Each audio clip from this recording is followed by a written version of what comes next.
Hello friends, it's Mother Eagle here.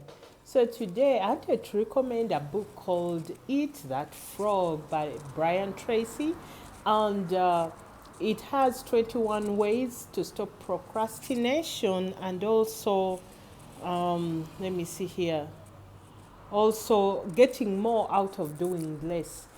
But the one concept I like the most out of it was how by eating the frog fast is by doing the hardest thing early in the morning.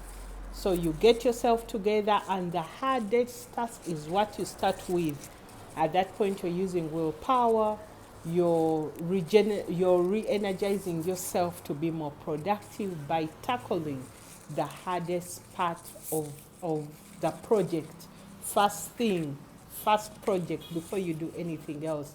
And that concept will make you do all kinds of productivity tasks in such a quick and swift way. As always, it's Caroline. Read the book Eat That Frog by Brian Tracy. Bye.